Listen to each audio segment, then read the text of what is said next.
Metal Jesus, and I'm back again. Now, whether you have an Android device or an iPhone or an iPad, like I do right here, there are a ton of great games for these mobile touch systems.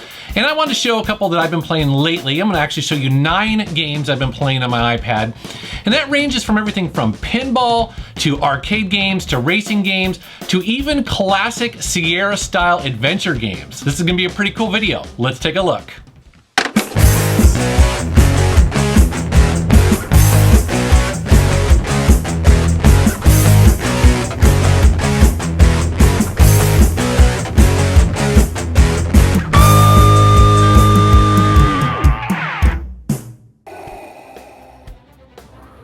Ah yes, Star Wars. Well, I love me some Star Wars, and I enjoy the occasional game of pinball.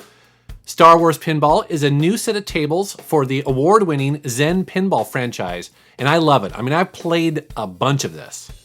Finish what he begins. I recently picked up the Episode 5 Empire Strikes Back table and the Boba Fett table, each of them a completely original Star Wars experience using real assets from the movies. The Empire Strikes Back table has you playing through 5 scenes from the movie, battling TIE fighters through asteroid fields, shooting stormtroopers, and looking for Yoda. The Boba Fett table is a bit more chaotic, with the Sarlacc pit, Darth Vader stalking about, and Jabba the Hutt making an appearance. Now, as you can see by my score, I'm not that great of a pinball player, but I still love playing these tables and trying to improve my game. These are great for fans of the movies, and I like them a lot. Tabletop Racing is from the developers of the original Wipeout games, and acts as a spiritual successor to the Micro Machines games. You take the wheel of mini vehicles shrunk down to fit on something like the kitchen table, dodging soup cans, fruit, books, children's toys, and a lot more as you race around tight corners, picking up weapons and power-ups. The game looks and plays fantastic on the iPad with sharp graphics and a high frame rate. Plus, there are multiple control options for people who prefer tilt or touch controls. I'm recording this footage with the touch controls, and it works really well. Probably my only complaint is that the game plays it a bit too safe and is too familiar to other games of the genre, as there aren't really that many surprises for longtime fans of Micro Machines. That said, this game is really well made and fun for quick races around the breakfast table. Faster Mud, Curse of the Gold is a love letter to all those great MS-DOS adventure games that Sierra used to make. As a matter of fact, the writer of this game, Josh Mandel, also designed games like Space Quest 6 and Freddy Farkas while working at Sierra in the 90s. You play as a reluctant hero named Faster Mud. I just like doing that voice, I'm sorry. Who is trying to track down his brother, who vanished with information about a major gold discovery. However, Fester is somewhat dim-witted and slow, so he needs to enlist the help of a gunslinger. But gunslingers don't work for cheap. There are lots of puzzles to solve, wacky characters to talk to, and countless jokes and gags in the game that will certainly appeal to classic Sierra adventure game fans. Little Inferno by the Tomorrow Corporation is a unique game where you are placed in front of an Inferno entertainment fireplace. In the beginning of the game, you throw toys, trinkets, knickknacks, pretty much everything that you have into the fireplace to keep warm, while a next-door neighbor indicates that something else might be going on in the world outside your door. Soon, catalogs open up, and then you're tasked with mixing and matching objects to accomplish certain objectives. This helps progress the story and explain the world that your fireplace exists in, but I won't spoil the surprise. Fans of film noir styling and perhaps the game World of Goo should definitely check this out. It's an odd experience, to be sure, but when I first got this game, man, I was obsessed with it for days. Gun Bros 2 is a twin-stick shooter similar to classic Robotron or even Smash TV. In this game, you enter missions against waves of enemies, guns blazing, while you mow them all down to fight treasure boxes and to survive to fight another day. You need to be constantly upgrading your weapons and armor, as well as your fellow computer-controlled bro that you take out with you if you want to win these missions. You can also assign modifications to your weapons to help take down colored enemy shields. Often in a mission, you will face enemies with multiple colored shield types, which means you need to smartly switch between weapons to defeat the horde. It's just enough chaos to keep even the most seasoned arcade shooter fan on their toes. King Cashing 2 is a sequel to one of the surprise hits of the App Store.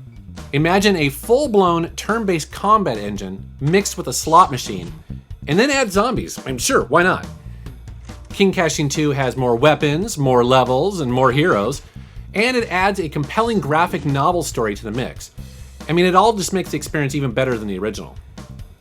Combat kind of works like this. You use cherries almost like action points in battle, and every time you spin the slot machine, it uses a bunch of your cherries. Now, if you run out of cherries before knocking down your enemy's hit points to 0, you lose. You can mix and match up to 7 characters, each with their own preferred weapons and critical bonuses. Added are tricky boss battles with specific weaknesses and strength, and the whole thing just becomes very strategic and pretty original. King Cashing 2 is a pretty cool game for RPG fans like myself, or people just looking for something kind of different. Danmaku Unlimited 2 is a kick-ass bullet hell style shooter that fans of the genre like me should not miss. This game comes with 2 gameplay modes, Burst and Classic. Now, in Burst mode, your overall score is dependent on how many enemy bullets you graze. That's when you get really close to them, but you don't actually touch them. Classic is based simply on how many enemies you destroy, and each mode offers its own challenge. The game has excellent touch controls and really crisp and colorful graphics. I would venture to say that they even rival some of Cave's best shoot-'em-ups. I also like how the game comes with multiple difficulty modes, including easy if you need it, if you're new to the genre or more of a casual player. I mean, I'll admit it, some of these games make me cry, they're so tough, so, sometimes easy mode is something that I need too. Also, I have to note that this game has a really rockin' soundtrack. It's definitely very cool, very metal. Ridiculous Fishing is certainly one of the oddest and perhaps one of the more original games on this list. Now, yes, this is a fishing game, and I typically don't really like fishing games, but it actually acts more like a classic NES game where it sounds odd at first, but once you play it and understand its mechanics, well, you'll be hooked. That was a bad pun. So the game works in 3 parts. The first part, you try to get your hook and line as deep and as far down into the water as possible, which means avoiding the fish on the way down. The further down you go, the more rare and valuable the fish. If you happen to snag a fish, or maybe you hit the bottom, then you start to reel in your line. On the way back up to the boat is where you want to snag as many fish as possible. This is the opposite of the first stage.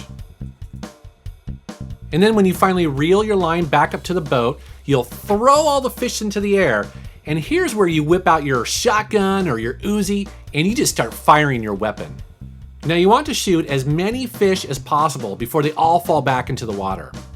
Each fish destroyed is adding to your score, which allows you to upgrade your fishing line, modifiers, and yes, even upgrade your gun.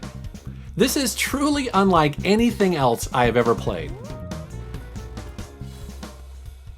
And then finally we get to Super Monsters Ate My Condo. This is a sequel to a game I reviewed and played quite a bit last year. The concept is deceptively simple. The monsters are of different colors who like to eat condos of the same color. Feed them the same color condo and they're happy, they're ecstatic. But if you accidentally feed them the wrong color, they start to freak out and potentially damage the delicate balance of the stack. However, if you mix 3 or more of the same condo on the stack, you'll swap out the monster for another color. Add in powerful combos that can temporarily put your monsters to sleep, double or triple your score, mission objectives, and more, and the game gets very twitchy, yet very strategic. Games are limited to 2 minutes, which makes this a fun little time waster on the go. So that's a quick look at some of the games I've been playing on my iPad. But you know what? They release tons of these games every day, and nobody can play them all. So I would love to know what games you guys recommend. As always, I want to thank you for watching my channel, and thanks for subscribing. Take care.